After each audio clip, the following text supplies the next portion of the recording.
Hey beautiful people, welcome back to the channel. Today's video is from Irish in Finland again. Shout out to them for always giving us the tea. This one is titled Ancient Ritual Sites in Finland. Ancient ritual sites. I'm excited for this one because it's not like any other thing we've checked out before. So let's just go straight into it. And don't forget to give me that thumbs up and subscribe if you're not yet subscribed. Thank you.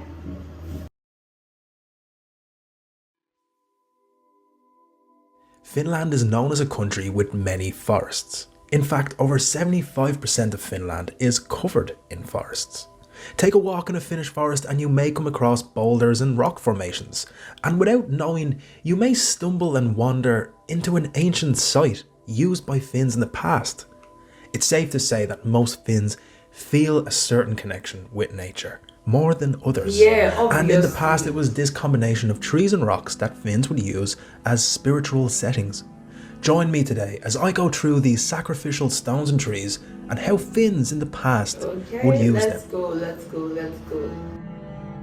In preserved Finnish lore, sacrificial stones and trees have been sacred sites of groups, farmhouses and individual people, where contact was sought with ancestors, the supernatural guardian of the land or life-sustaining forces.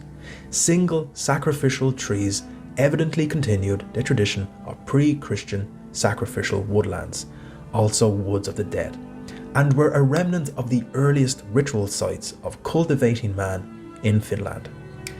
Sacrificial trees have existed all over Finland. There are historical sources and oral traditions from western and southern Finland on sacred trees and sites where they have stood. Wow. You guys, obviously the Finns are really connected to nature and it's so refreshing to see. I love it, honestly.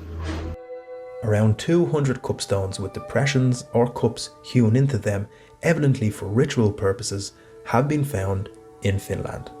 The finds include both single stones and clusters of cupstones. Yeah. In Scandinavia and Finland, cupstones have been situated near Bronze Age cremation grounds and farmlands.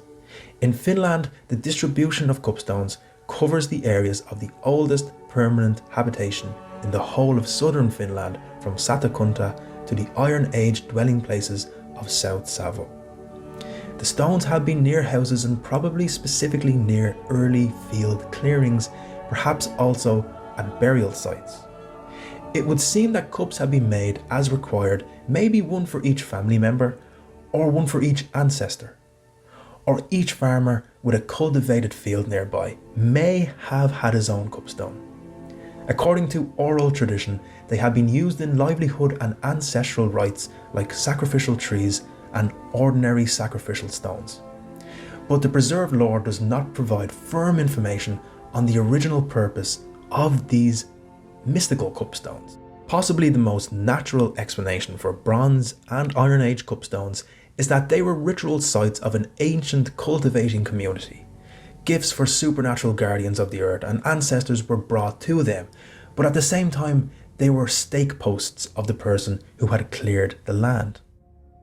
Alongside cupstones, ordinary natural rocks or loose boulders have been used as sacrificial altars, upon which worshippers have placed various offerings.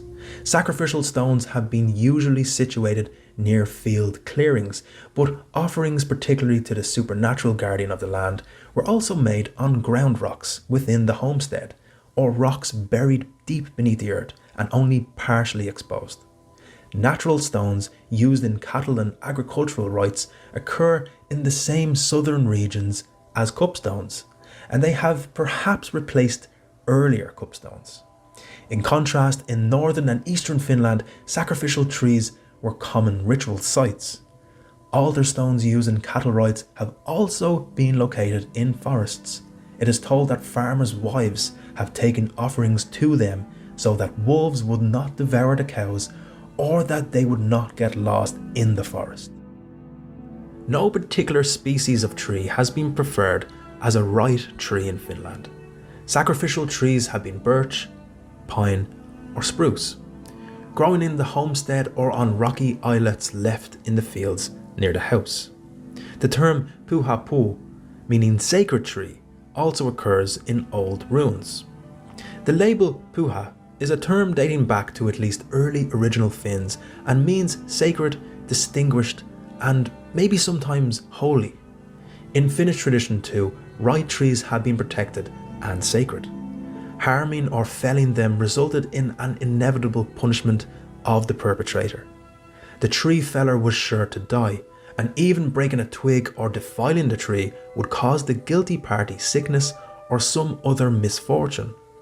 If the tree was damaged, the punishment might also be directed at the master and mistress of a house, particularly the mistress, to whom the tree was deemed to belong. Right trees had a fateful connection.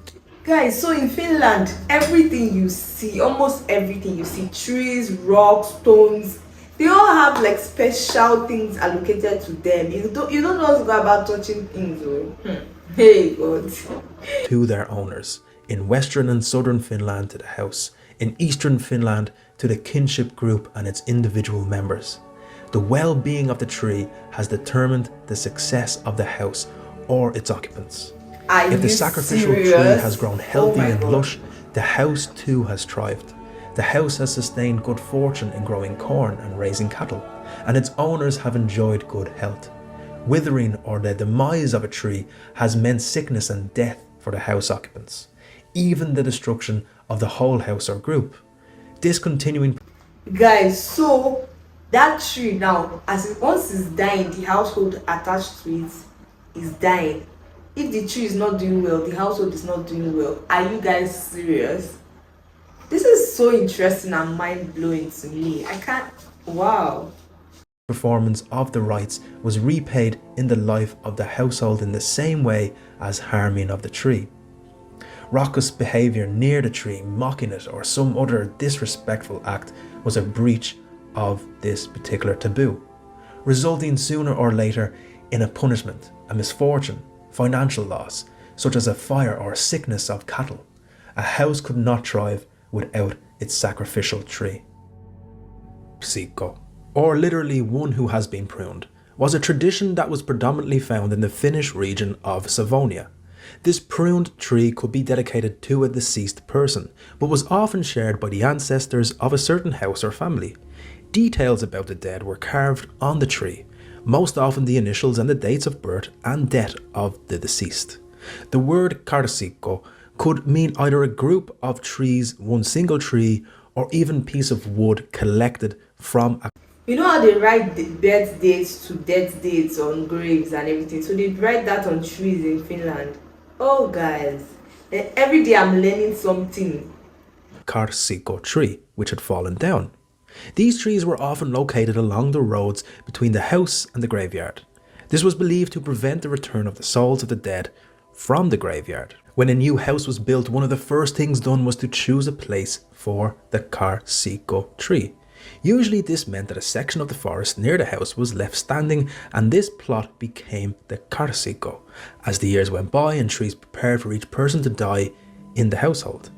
This kind of forest was a sacred grove of sorts where the offerings were made to the ancestors.